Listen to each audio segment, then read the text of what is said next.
Apps can do a lot of cool things. You could order dinner, gamble on your favorite team, and track your health. You could even get a mortgage. One click and you can be approved. I'm not sure by who or what country they're in. You deserve more from the mortgage industry. At AnyMac Home Mortgage, we believe in the need for live human interaction during a very complex process. The kind of service and guidance which an app simply can't provide. Our customers are more than credit scores and income documents. They're individuals and families who live in and strengthen our communities. Their story is our story, and that story begins in a home. Chris Sawyer is an expert on providing superior customer service and in meeting the mortgage needs of current and future homebuyers. With over 18 years of experience in the industry, Chris is able to help customers migrate through the home buying and home financing process by using his wealth of knowledge as a well-qualified mortgage professional. And best of all, Chris is located in Cromwell, Connecticut, where he has helped hundreds of clients in Connecticut, Massachusetts, and Rhode Island make their dreams of homeownership a reality.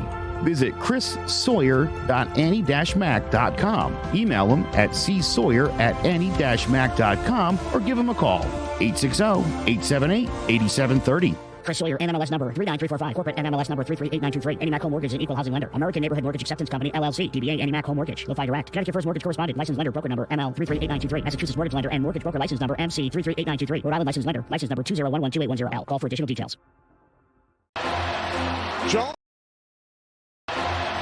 Jones on first down, wide open, it's Barkley, and Saquon Barkley will take it into the end zone. Your best ability is availability. Saquon Barkley, he's great when he's on the field, but the problem is since 2018, he hasn't been healthy for this team. Look at this, they lob it to him, he taps it in off the glass. How about that? Porter Moser, I think right now is the best coach in college basketball, hands down. Vince 2 for 3, he's done his part.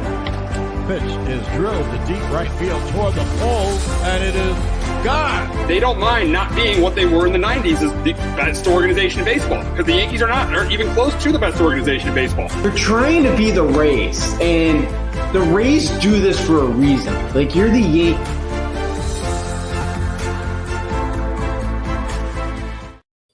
Welcome to Sports Talk with R&J. I am Steve Risser, along here with Justin D'Onofrio, and it's here, Championship Sunday. We got two big games, arguably the four best teams in football. In my opinion, I think they are the four best teams in football with the 49ers, Eagles, and the Bengals. And we're going to start with the NFC Championship game between the 49ers and the Eagles.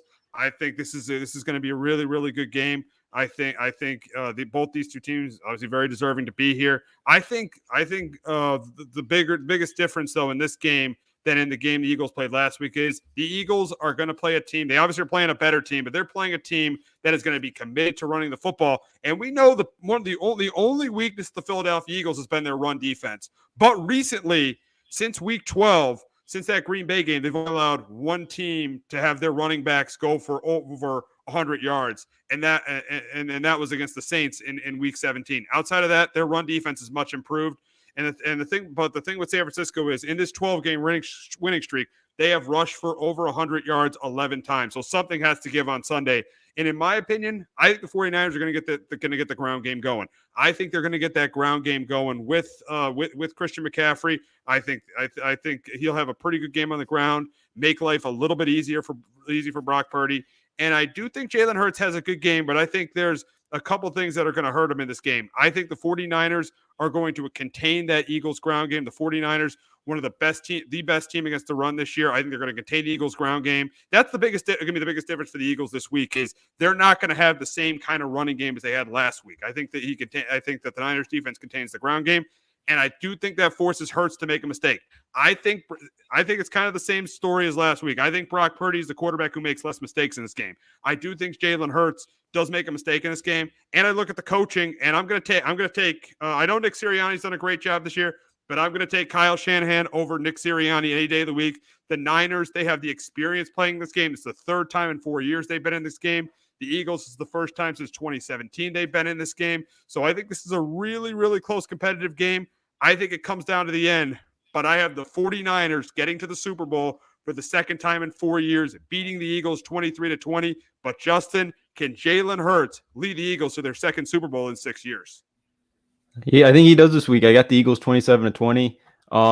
for me, I thought, one of the worries coming to the playoffs was how healthy was Jalen Hurts' shoulder. He looked really good last week. Looked like he didn't have any problems out there. And I think the Eagles are going to be able to run the football. I think they'll have success this year. I also like the Niners in some of their road games this year. They have not looked good. Like they dropped that game, the Falcons. I know they had that crazy weather game against the Bears. Like they really haven't played great in true road games. I feel like most of their games this year. And obviously you're going to Philadelphia. They were cheering against the Raiders late in week 17. So I think Philly at home, that place is going to be a madhouse. I think Jalen Hurts plays well. And I think also the Eagles defense, I think when the Niners skill guys, have the ball in their hands, I think, the Eagles defense have been pretty good at not allowing big plays. And I think that's going to be a big key. And also too, San Fran, they're 2-4 this year when allowing over 9 to 9 rushing yards. I think the Eagles can go over 100 yards rushing this week. And I think at home, Jalen Hurts makes enough plays. I think A.J. Brown has a nice day. And I think Purdy does make a big interception or two in this one. And I think the Eagles at home find a way to win. Two things. You talk about the Niners' struggles on the road. You talk about the Bears game. You talk about the Falcons game. You talk about the Broncos game. I know you talk about the Raiders game too, and you have a point. You do have a point with that game. But for those three games, the Bronco game, the Falcon game, and the Bears game, what was the common denominator in those games? They didn't have Christian McCaffrey. Since this team has had Christian McCaffrey, it's 11-1. So yeah, those games were early in the season. The 49ers are playing as well as any team right now. So the road struggles, I'm not concerned about that. But the second point I am concerned about, and that is Brock Purdy playing being down 2 scores. If Brock Purdy is down by multiple scores in this game, the 49ers are in trouble. The 49ers cannot get way behind in this game. I know they got behind against the Raiders in that Week 17 game, but Purdy drove them down the field for a touchdown and then steered them through an interception. Jalen Hurts is not going to do that. So if and obviously the Eagle defense is much better than the Raiders defense. So if the 49ers do get behind by two scores in the second half, they are in big trouble in this game. The 49ers cannot play this game from play this game from way behind. They got to be in the lead or be down maybe like 3-0 or 7-0. That's it. They can't get way behind in this game where they are going to be in big trouble because that Philadelphia pass rush is going to tee off on Brock Purdy. Oh, absolutely. Remember last week at halftime, Aaron Andrews was saying, Shanahan wasn't happy that they couldn't block. And arguably the Eagles pass rush is better than the Cowboys defensive front seven. So it is. That's another worry I have in this one. So yeah, I think you're absolutely right. If they cannot get out ahead, they get behind. I think it could be very tough for them to come back and win this football game because the Eagles could have success in the ground game. And I thought, obviously Dak didn't play well last week, and I thought that was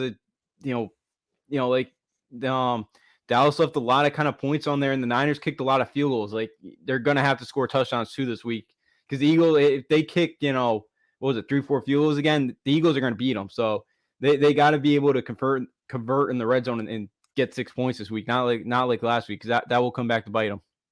Absolutely, they got to convert those touchdowns to field goals. Dak handed them 3 points this week. If Jalen Hurts throws a pick in Eagles territory, that's got to be 7 instead of 3. They were very, very lucky last week that Dak Prescott didn't play well. And a big reason why that game was close was because the 49ers did not get their running game going until the fourth quarter. That cannot happen this week. If they don't get that running game going, they're going to be in trouble because you have to score more than 19 points to beat Philadelphia. The 49ers, in my opinion, are going to score more than 20 points to win this game. And they can't have a game where they're not running. They can't have a game where they're under like 50 yards rushing going into the fourth quarter. That's not going to work this week. Yeah, absolutely not. It's not. And I feel like too, the Niners too last week, they got a couple of plays where, broken coverage or something, Purdy, missed a throw or something. They did have a couple of big plays. But I think the Eagles defense they're going to kind of limit those big plays. Yeah, the running game for the Niners got to get going early on in that game because there's no way it's gonna be a struggle if they got to come back from behind. It really will. I know, that Raider game, but the Raiders literally let everybody come back on them this year. The only one that didn't take advantage was the Patriots. So exactly, pretty much. The Raiders blew a ton of leads this year, so you really can't even count them. Yeah, it was like 5 or 6 of them. So that's good for Purdy. He able to kind of been able to do it at least once. But yeah, it's totally a different challenge this week. And yeah, the Niners, they're gonna they definitely have to score over 20, but yeah, they can't get in a shootout. Like they got to keep it low 20s, mid 20s to early 20s in that range to kind of win that game. Because yeah, I think over like 24, 27 point range, I don't think they're gonna be able to score that much this week with Purdy. So yeah, they got to kind of be able to win in that way. And they got to be able to convert on turnovers when they got that chance, because it's going to be very tough to beat them if they beat the Eagles. They can't this week. Absolutely, without a doubt. And yeah, but the thing is why I think the Niners are going to win is I do think they are going to be able to run. They're going to be able to run the football this week. And I said it in my opening statement when I talked about the game. It's I think this is a little bit of a coaching mismatch. I think I will take Kyle Shanahan over Nick. I like Nick Sirianni. He's done a really good job, but I'm taking Kyle Shanahan. I think the Eagles probably are the more talented team. They have the better quarterback, but why I'm taking the Niners is I'm going with the coach and I'm going with the experience of this team in this game. This is the third time this Niners team has been in the NFC Championship game. The last time the Eagles was in 2017, and they really, outside of Brandon Graham, Fletcher Cox, and Lane Johnson, those were the only three guys that were on that roster that were on that Super Bowl winning team in 2017. The Niners, it's pretty much been the same team the last 4 years, outside of the quarterback position. Yeah, you're right. Yeah, the experience the Niners have, they've been in here multiple times the last couple of years. They've been in Super Bowl, have had the lead late in the Super Bowl. So yeah, it's a team that's very, understands this moment, understands how to kind of win this game. The one point with the coaching, the one thing I worry about Shanahan, the clock management in some big spots, like in big games, is not great. Like the end of the half last week, I didn't think was great. So it's like, you go back to the Super Bowl. Like I feel like sometimes the playoffs, his clock management in some spots hasn't been great. It could be better.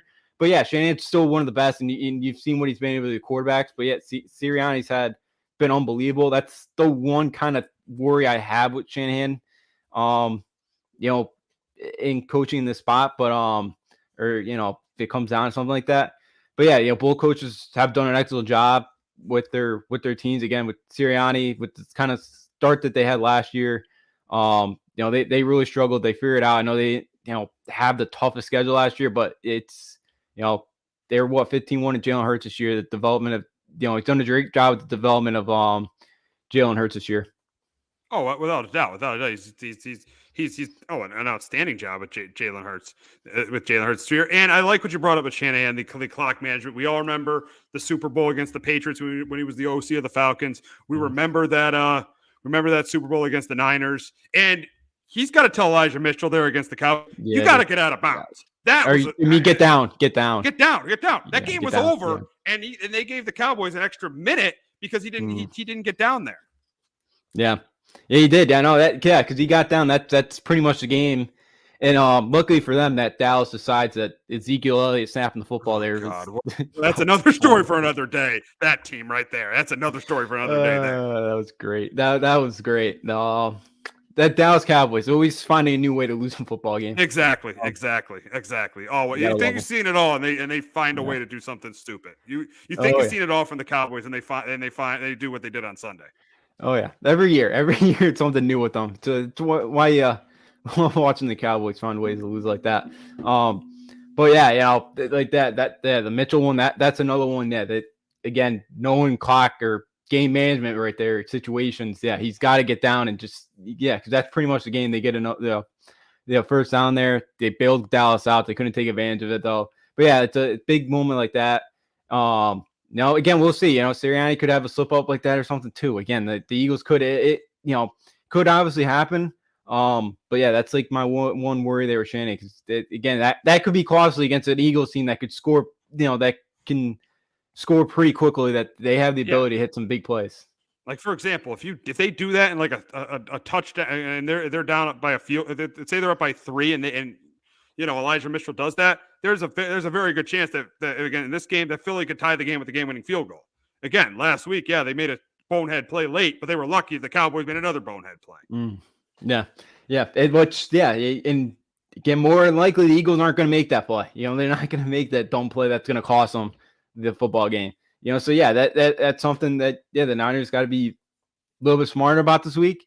Yeah, it's a team the Cowboys really could not take advantage of their mistakes, and Philadelphia will, especially at Philly. It's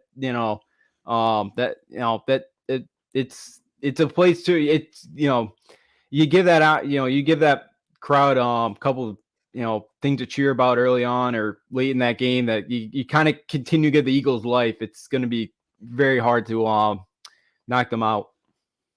Absolutely. So now continuing to talk about the Niners and Brock Purdy, the big question is if the Niners win, is Purdy their guy going forward? I think no, and I would say no. I think they have to, at minimum, I think they got to win the Super Bowl for Purdy to be their guy because they drafted a guy 2 years ago. Let's see what we got from Hector. I feel Purdy has more ideal support to help negate through difficult defense than Hurts does. And Hurdy does have that support to get. Yeah, I feel Purdy has a more ideal kind of support to help navigate through a difficult defense than Hurts does. Yeah, but I think both rosters are pretty evenly matched. I think they both have good offensive lines. They both have good weapons. They're both two of the top rosters in the league. So I think it's pretty even in that case. Yeah, because you go down the line, the running backs, you probably give it to McCaffrey, but the Eagles still, with Sanders, Scott, that's a pretty good running back room. AJ Brown's phenomenal. Then Debo Samuel. Well, Kittle's probably got the edge a little bit over Goddard. But again, Goddard is a pretty good tight end in his own right. So I think both are pretty good. Maybe I do give a little bit to Purdy with Shanahan being the coach. I see Aaron's done a heck of a job, but I've seen a little bit more from Shanahan with Purdy and what he's been able to do throughout with all of his quarterbacks. So maybe I do get, with the coaching staff a little bit to Purdy, but I think it's pretty close. Yeah. So now going back to if the Niners win, is Purdy their guy? I don't think so. If they win this game, Purdy's their guy. I think they at minimum have to win the Super Bowl because let's not forget they used their number 3 overall pick on Trey Lance, and they gave up 2 first-round picks to get Trey Lance. So I think at minimum they got to win the Super Bowl. I know Purdy's done a great job filling in, but he was mystery relevant. He was the last pick in the draft.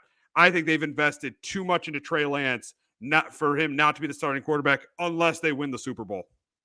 Yeah, I'm with you. I think if they didn't trade up for Lance and all that, I think it comes down maybe to competition in the summer.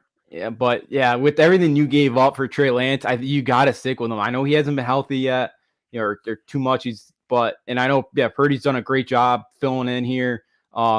It's he's in the perfect situation right now to succeed.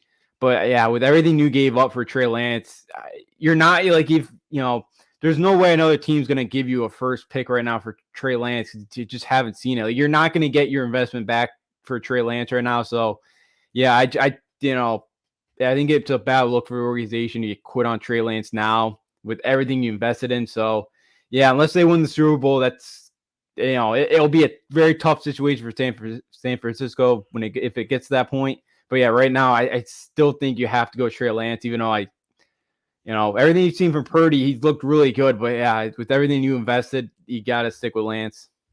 And the thing is, though, yes, Brock Purdy has played well, but he's obviously has one of the top defenses. He's the best defense in football, and in every single game, that he's played in the 7 games that he's won, the team has rushed for over 100 yards in every single game. So he's never really had a game where he's had to do it on his own. So my point is unless they win the Super Bowl, I think it's Trey Lance's job going forward. And even if they win the Super Bowl, I still think it's a competition between the two. Yeah, I think it would have to with everything that they gave up for Trey Lance. It has to. Again, it's going to be tough. Purdy, Mr. Irrelevant, he's done a heck of a job. Yeah, the team around him has been great. The coaching staff's done a really good job with him. All the pieces kind of fit in the place with Purdy. He was a guy that started 4 years at Iowa State. So again, he had, he's had a ton of experience starting wise. So you'd see the maturity in him. But it's such a tough decision, to not give, quarterback to kind of get you that Super Bowl and win you it. But with everything you gave up for him, it's got, I think, come down to competition. It's the kind of who the better guy is coming down in the summer. Because yeah, it's a bad look for the organization. Well, it'd be tough for it would be a bad look if you trade up all that.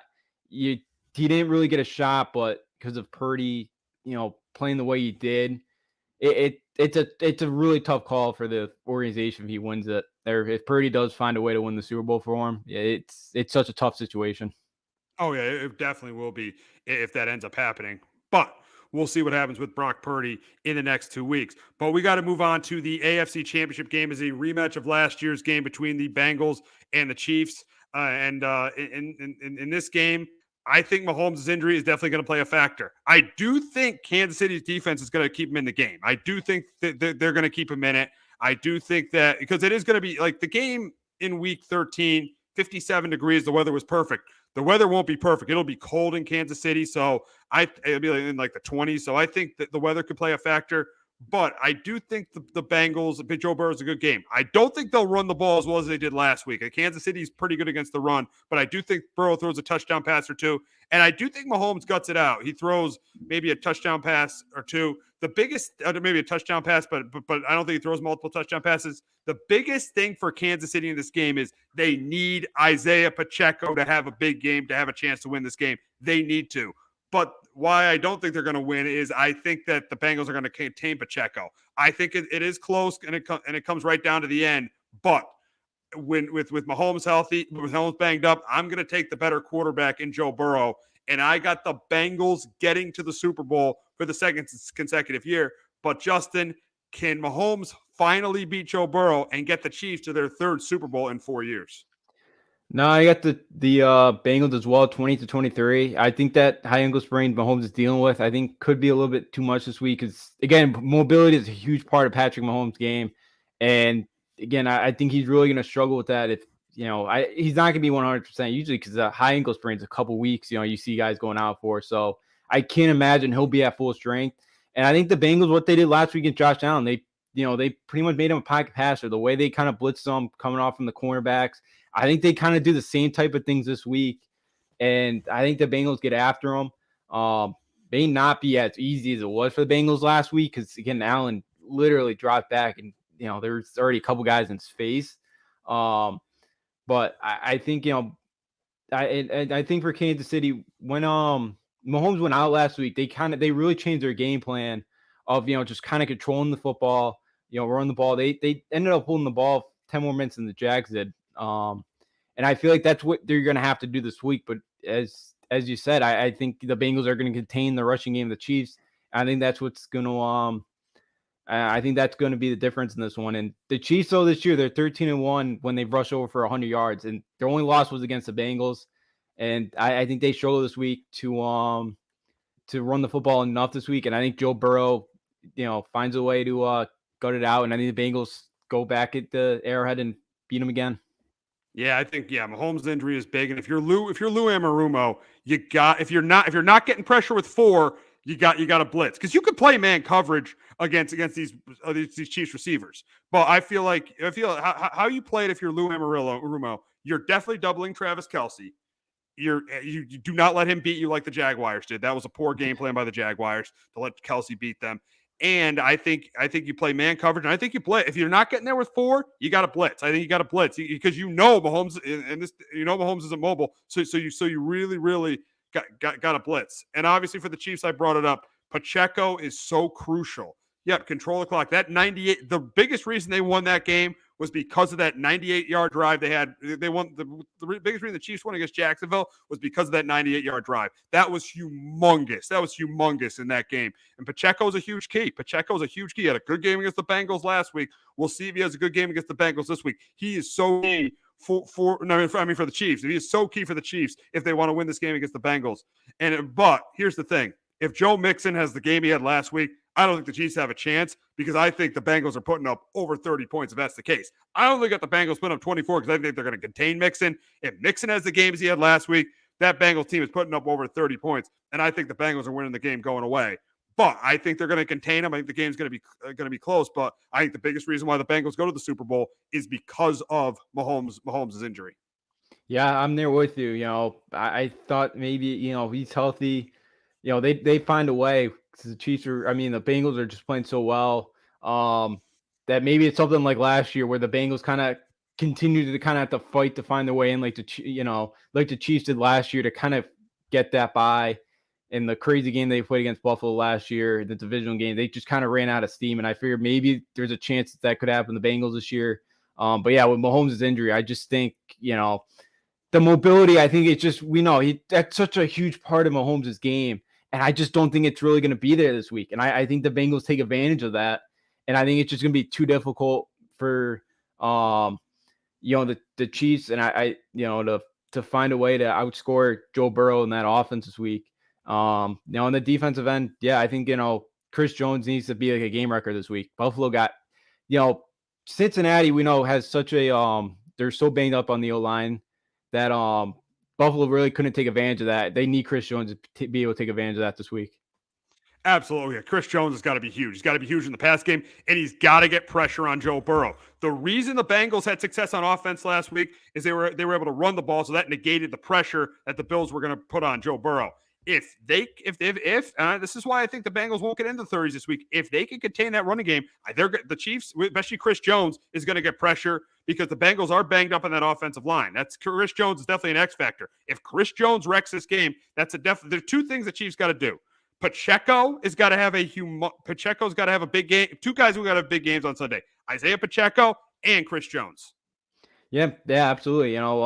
Pacheco, yeah, he's been great. 7th round pick out of Rutgers. He's done it all in the special teams. He's been a really nice fit. Clyde Edwards-Helaire hasn't really worked out for him. They found that guy. Jared McKinnon's had a really good year as well.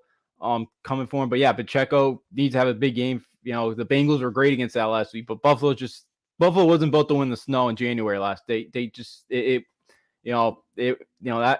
kind of came again, worked against them last week. And then, yeah, for Chris Jones, if he can be a game wrecker, because Joe Burrow never gets rattled. Like that guy, he's calm in every situation. He's the closest thing I think we've seen to Tom Brady in big games. Yeah. I completely agree with that. He's not fazed by anything. And, he got sacked so many times last year. So I don't, I don't know if you're going to phase him. But, yeah, if you can just get after him, sack him, make him throw something on the run, just try to make him get rid of the ball quicker than he wants to. I think that could be a huge factor in the game. Oh, absolutely. Absolutely. So speaking of Joe Burrow, this is why we love Hector, because this was going to be my next point. His comments leading into my next point. He made a comment. So if Burrow beats Mahomes, does this make Burrow the best quarterback in the AFC?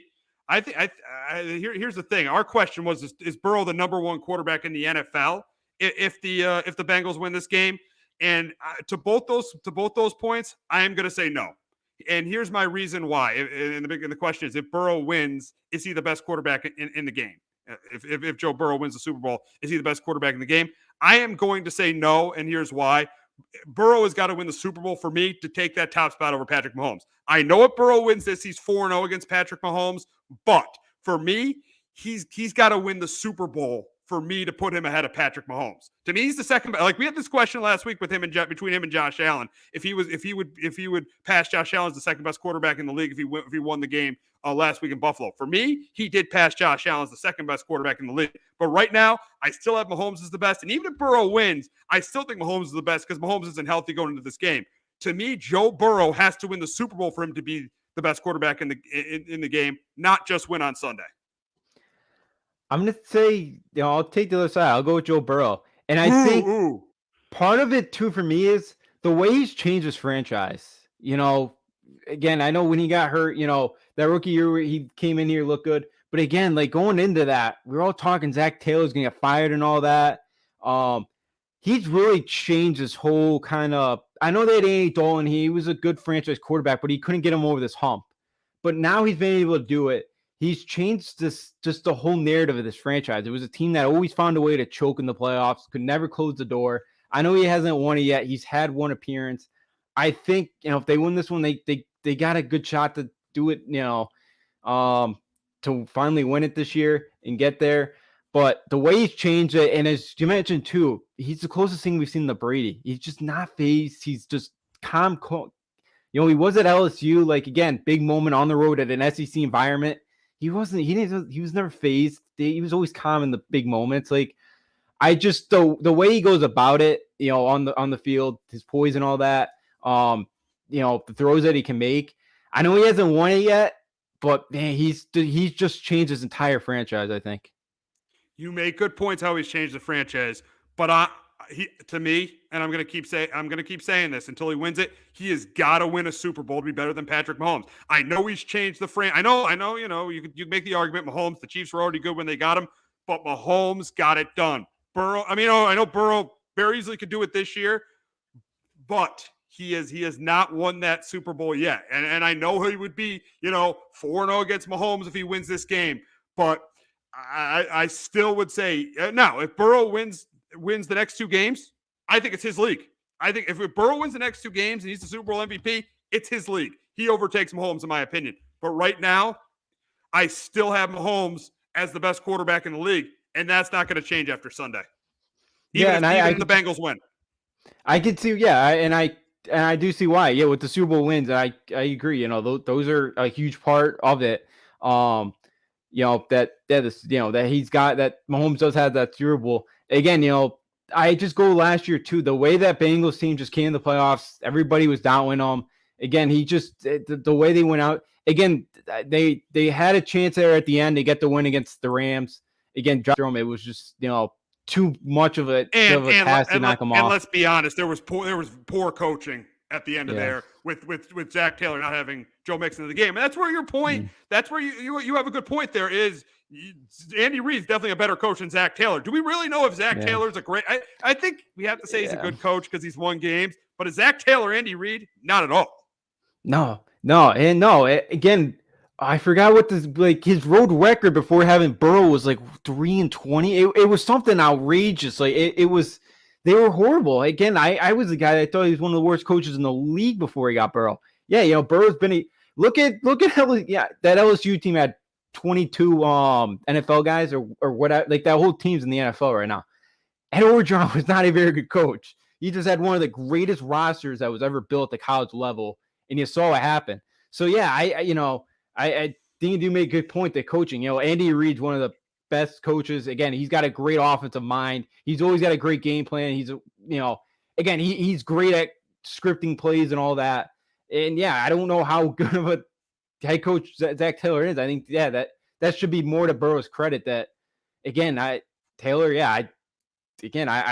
was somebody I thought he should have been fired after their 14-3-13 year. I remember we were ripping Zach Taylor. We were ripping him those first 2 years, and we were even ripping him last year until he made that playoff run.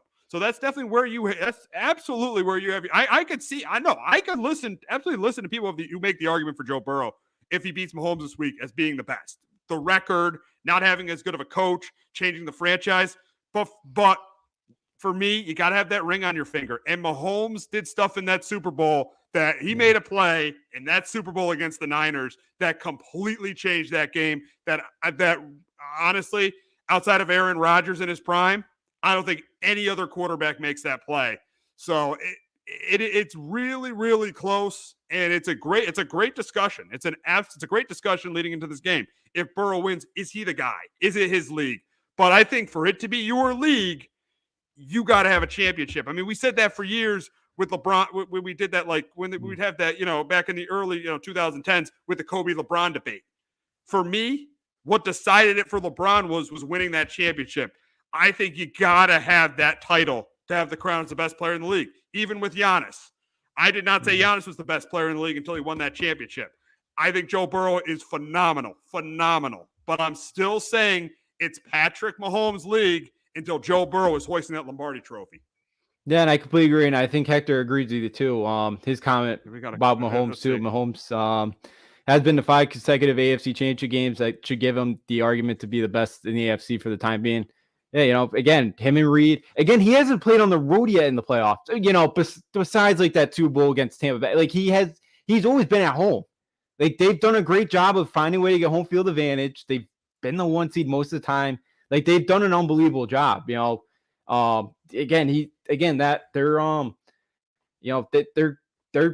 destined to be that next great dynasty. And I hate to say it in the NFL and in the AFC, but yeah, they've both done Mahomes done a phenomenal job getting there, and the team's been awesome trying to find themselves to, find a way to play at home in their playoff games.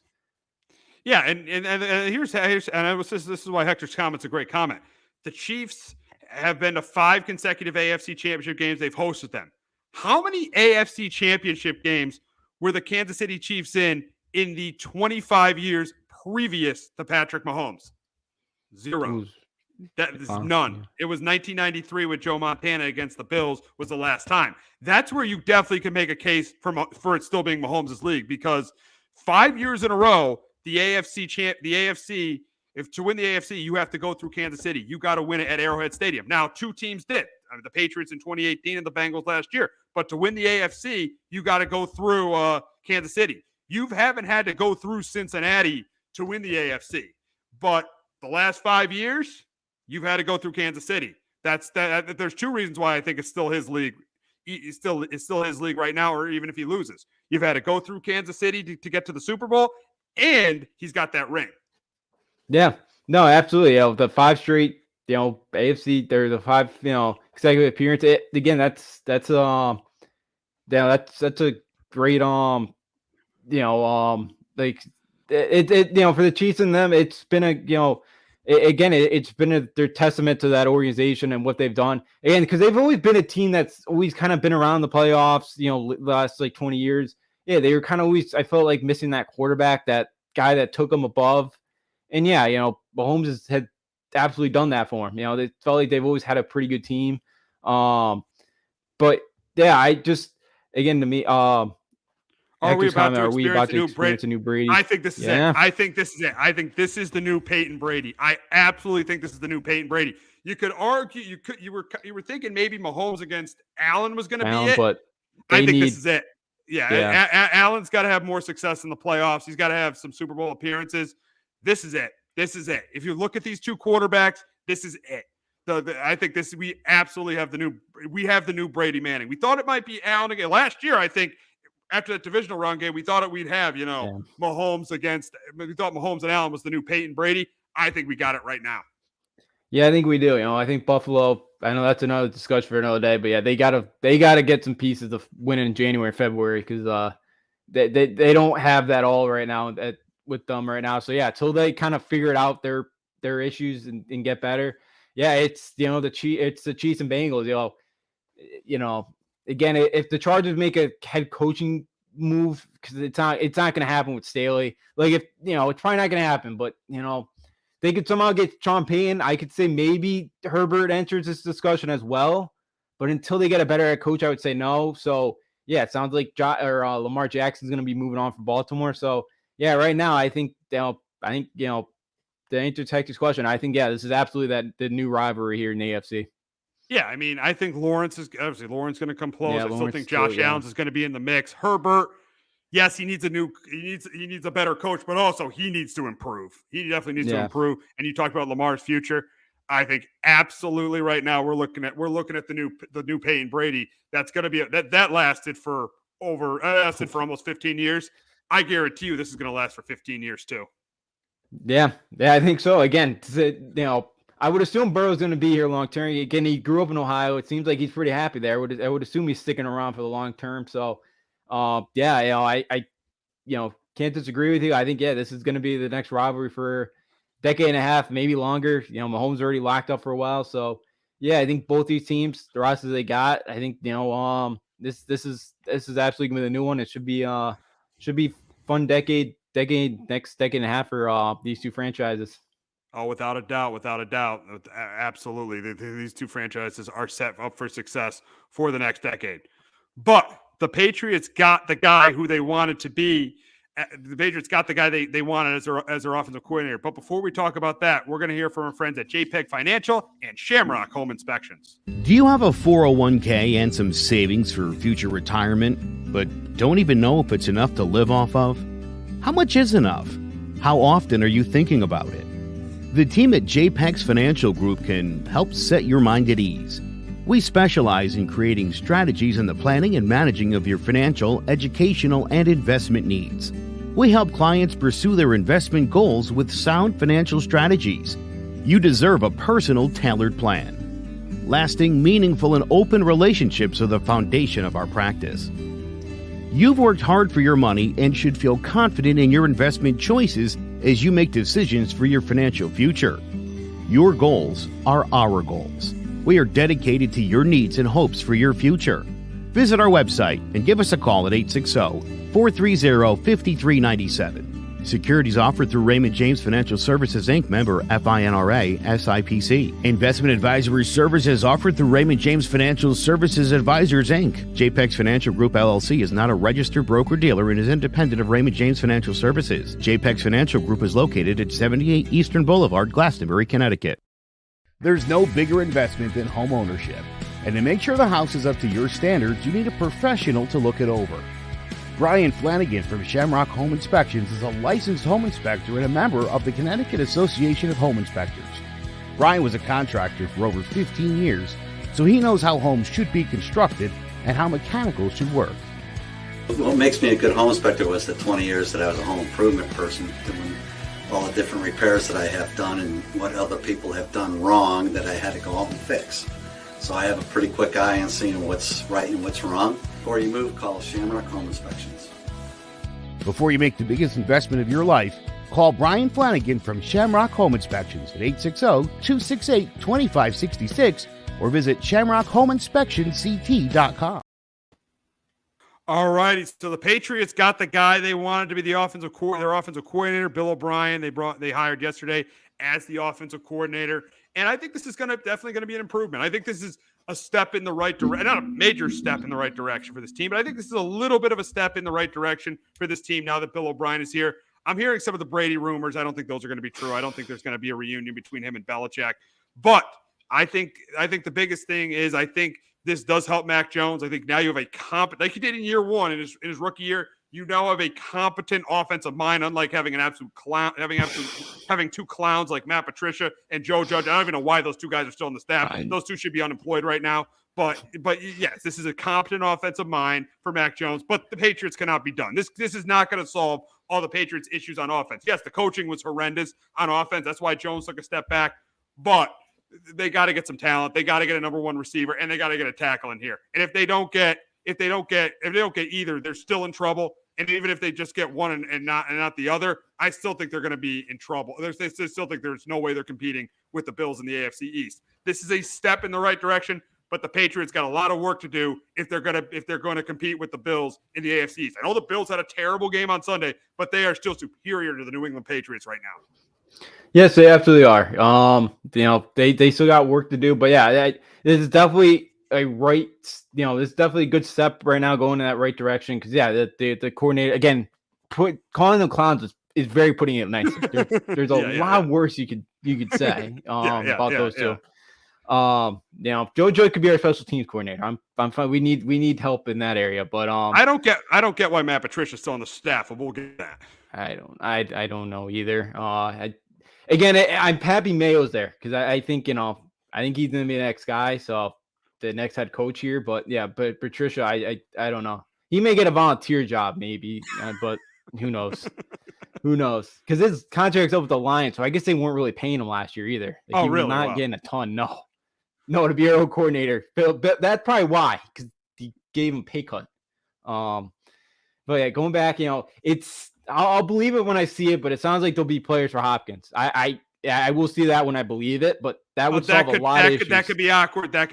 I know Bill likes some of that. Could be very, very awkward with the way things ended in Houston with O'Brien and Hopkins. O'Brien was the one that traded DeAndre Hopkins. I think they're out of that sweepstakes, to be honest with you. I think with O'Brien, they're out of it because of the way O'Brien. But Bill has final say, so O'Brien would have to live with it if there is a reunion, and O'Brien could admit he was absolutely wrong for trading DeAndre Hopkins 3 years ago. That was one of the worst trades I've ever seen in my life when he traded DeAndre Hopkins for a second-round pick. But Bill loves him. Bill loves DeAndre Hopkins. So I wouldn't be surprised if they're in that sweepstakes, and O'Brien doesn't have say over that. But yeah, that would I know there's an issue. I still think there's an issue between O'Brien and Hopkins, but that would be huge for the Patriots if they can go out. If they can go out, and this would be the dream scenario. If they can go out and sign Orlando Brown, and they can go out and trade for DeAndre Hopkins, that would be the dream scenario for this team in the offseason. But knowing the Patriots, they're probably not doing that.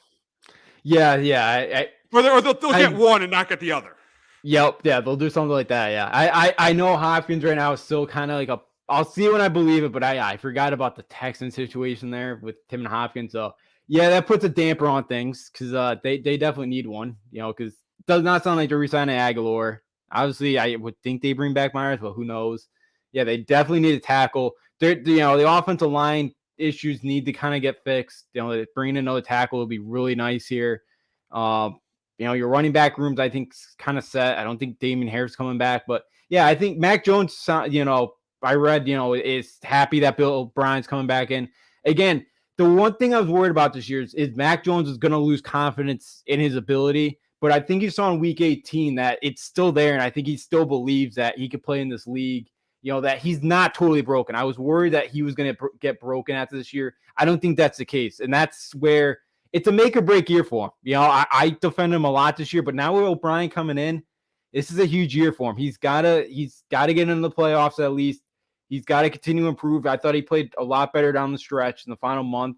But yeah, it's a make or break year for Mac. I feel like Bringing O'Brien definitely going to help, and I think it's only going to help his confidence. But yeah, now it's okay. How can we improve this to help out Mac Jones even more on the field with better talent?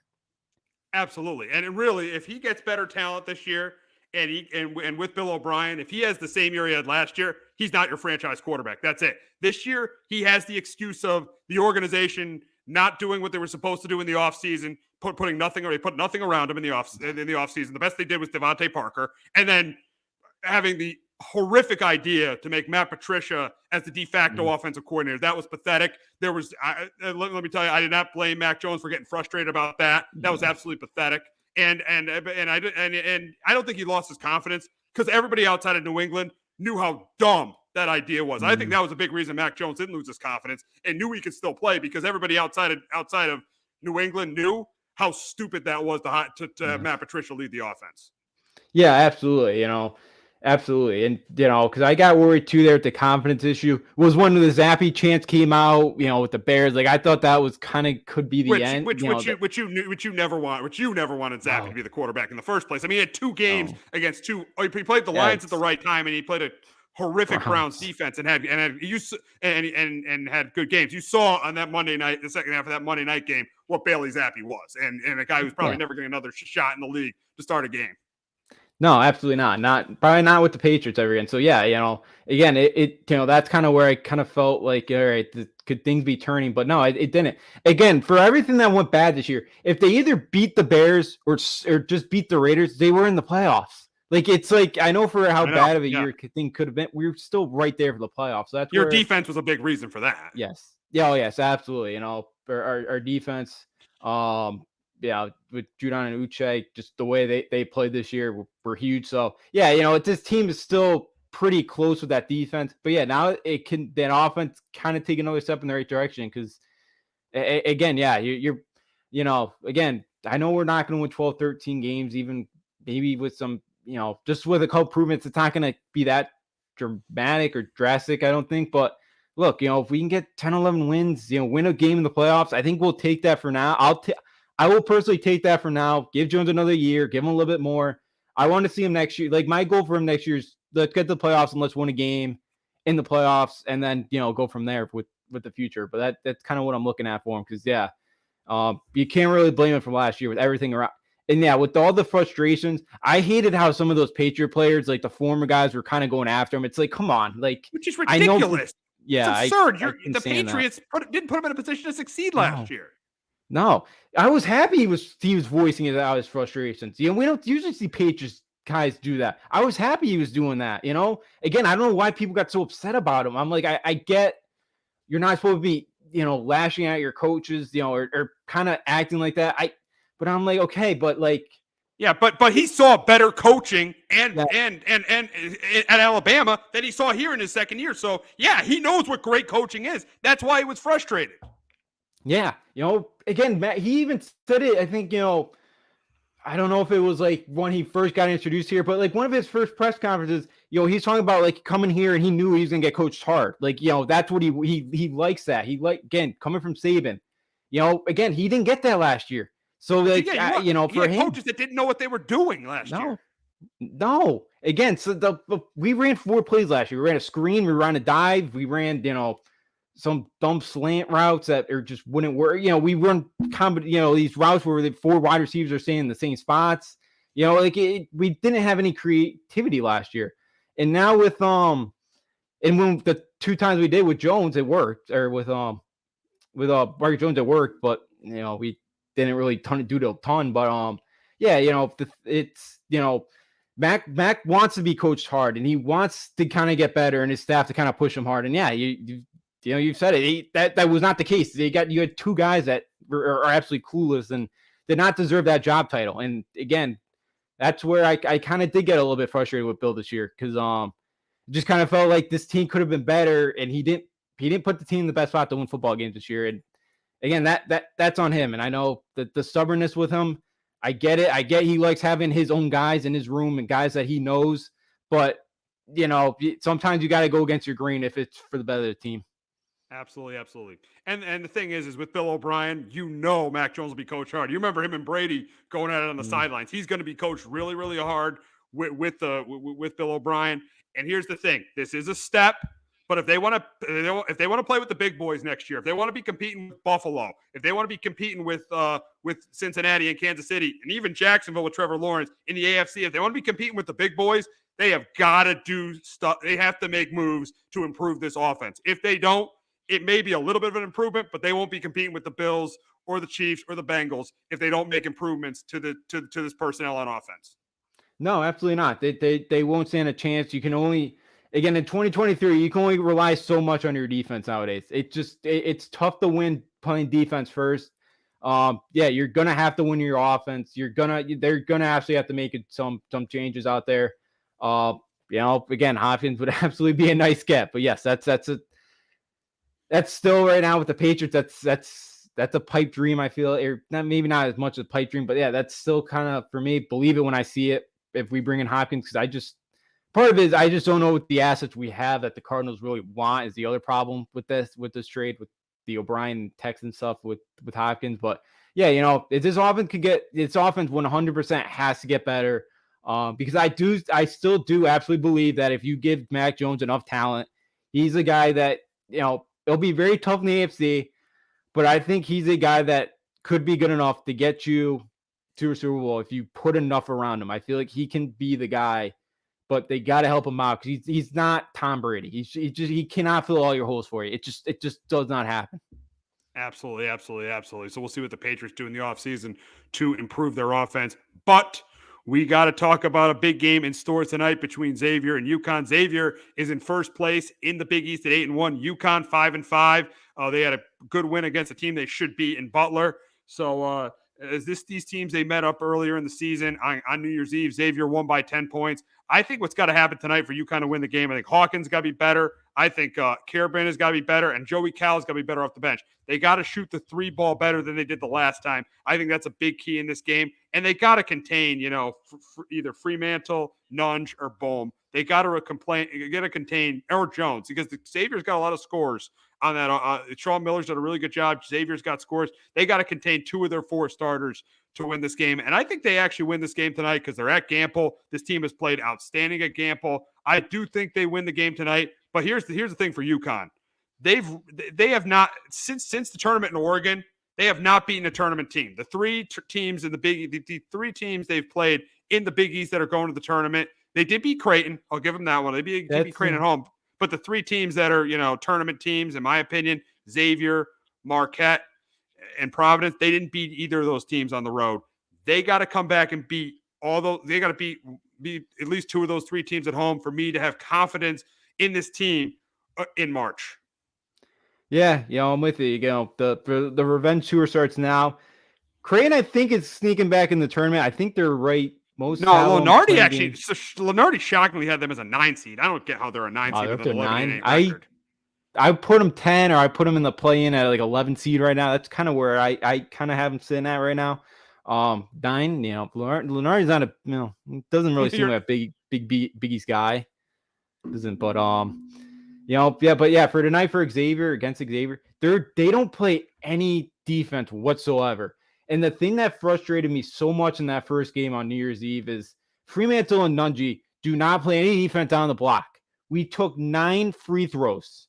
Go to the basket. It ain't hard. I know our guards aren't great at that.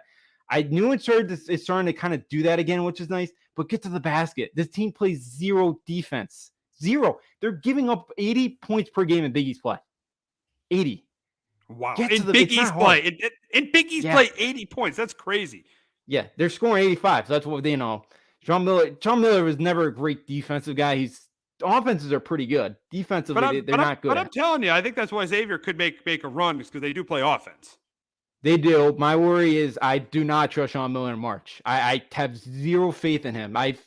He has schooled me too many times in March, and I'm done taking his teams to go on runs. He's burnt me too many times before. So, but yeah, this is Xavier's first road test of the year. In Big East play, they've gone to DePaul, Villanova, which I know is a tough place, but it's not the same Nova They're team. not good this year at all. No, it's a tough year for Neptune.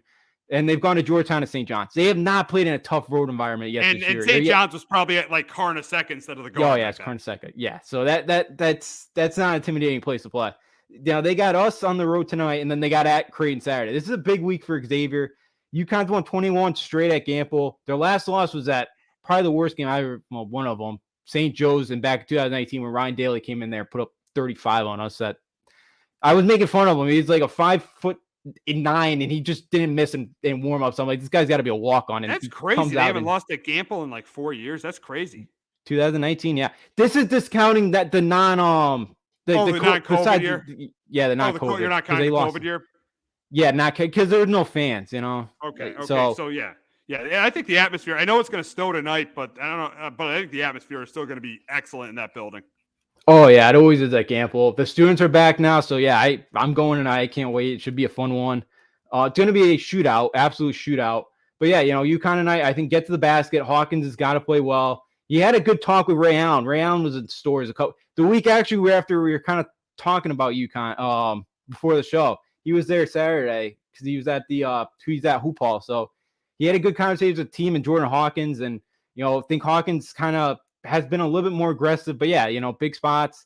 Again, getting transition. And Hurley said too, I'll see it when I believe it, but Hurley says he needs to go more off script. And that was something last year I kind of yelled him at about because, again, he is way too structured and everybody knows your sets. Yes, I hope they do go off structure tonight. I'll see it when I believe it, but I'm hoping. And then the last thing I guess too is Hurley, I guess is he'll be wearing his mask again tonight because I guess for superstition, which is good because the ref that he called a blank clown at the Nova game will be roughing. So that's one of his good buddies. So that loves to make him mad. So hopefully under that mask, that the ref can't really hear him tonight. So that may be advantage too for the Huskies tonight. Yeah, they got to beat the Xavier team. They got to push the pace. Yes. Because Xavier's going to score, so they're going to have to push the pace to win this game. Absolutely. Again, last week at Seton Hall, that first half they went up. They were up tempo. They were in transition for whatever reason. The second half they stopped trying to get in transition. This team's got so many athletes. Yeah, if they can get some 3-on-2s, some odd man rushes, breaks. Again, they'll get buckets. Again, they're so much better when they're in transition. So yeah, absolutely. I think they rank in like the mid hundreds right now in tempo. That should be up much higher. I think Xavier's like 14th. So tonight's going to be a shootout. Like tonight, both teams, I'd be shocked if both teams don't get into the 80s. So it's going to be a shootout. They're going to have to run with them. Again, hopefully, yeah, some guys you mentioned, Calcaterra, if he can hit some shots off the bench, they're going to need some scoring off the bench tonight. So hopefully that's the case. So, yeah, it's going to be a shootout. It's going to be a fun one. It's going to be a very up and down game. Yeah, absolutely. Absolutely. Should be a very exciting game tonight between those two teams. But we're going to wrap the show talking about the Hall of Fame. And Scott Rowland gets into the Hall of Fame. Former Philly, won a World Series with the Cardinals, played for the Blue Jays and the Reds. He gets it. I think Fred McGriff is going in too. I think the Veterans Committee voted him in. But, the BBWA, the only guy they vote in is Scott Rowland to get into the Hall of Fame. And I think, yes, I'm happy for Scott Rowland. But how do you not vote? How is Jeff Kent getting like 42% of the vote? I don't understand that at all. I just do not understand how Jeff Kent gets 42% of the vote. I don't understand that at all. He was an MVP and Scott Rowland wasn't. I just don't understand the BBWA at times. It's just such a hard Hall of Fame to get into. I mean, I know A-Rod went up a little bit, and it's going to be hard for any of the steroid guys to get in, but I just don't understand the BBWA at all. Yeah, I don't either. Beltran, I was surprised, got 55. something around there. I was surprised Carlos Beltran got that much for the Astros stuff. I was surprised he got that much. But yeah, I just, again, it's a popularity contest, I feel like, with these voters. Like, if they like you, if you're good to the media, you'll be fine, you know? Because a lot of these steroid guys, they weren't big media guys, it feels like, and they weren't great in press conferences, or they just were not easy to talk to. And I feel like that goes against them, which should have zero effect on if you get voted into Hall of Fame or not. I think it's ridiculous. I thought another one with Jeff Kent was Andrew Jones. I think Andrew Jones, I know Scott Rowland's a good player. He's a good overall player, but I thought Andrew Jones is, as good as Scott Rowland was, or even a little bit better. I think Andrew Jones is another one who should have got more votes as well. So, not to take away Scott Rowland, I thought, he's a great all-around player. But yeah, it's funny when they go on Twitter, like the writers go on Twitter and they brag about they didn't vote anybody in. It's like they take pride in that. And it's like, why? Like, why are you doing this? So you just take pride not to vote anybody in. It's just dumb. I don't know. I don't get it. Like, aren't you supposed to love this job and kind of be somebody that helps somebody, one of the best in the sport, get in the Hall of Fame? I don't know. I just don't get it. I don't get what goes on in these writers' heads. I don't know. Yeah, I don't either. I don't either. But that's going to wrap it up this week on Sports Talk with R&J. For Justin D'Onofrio, I'm Steve Risser. We'll be back next week recapping the conference championship games, starting to preview the Super Bowl, and giving you any NBA or college basketball news that comes our way. Have a great weekend, everyone. Jones on first down, wide open, it's Barkley. And Saquon Barkley will take it into the end zone. Your best ability is availability. Saquon Barkley, he's great when he's on the field, but the problem is since 2018, he hasn't been healthy for this team. Look at this. They lob it to him. He taps it in off the glass. How about that? Porter Moser, I think right now is the best coach of college basketball, hands down. Fins 2 for 3. He's done his part. Pitch is drilled to deep right field toward the poles, and it is gone. They don't mind not being what they were in the 90s as the best organization in baseball, because the Yankees aren't even close to the best organization in baseball. You're trying to be the Rays, and the Rays do this for a reason. Like, you're the Yankees.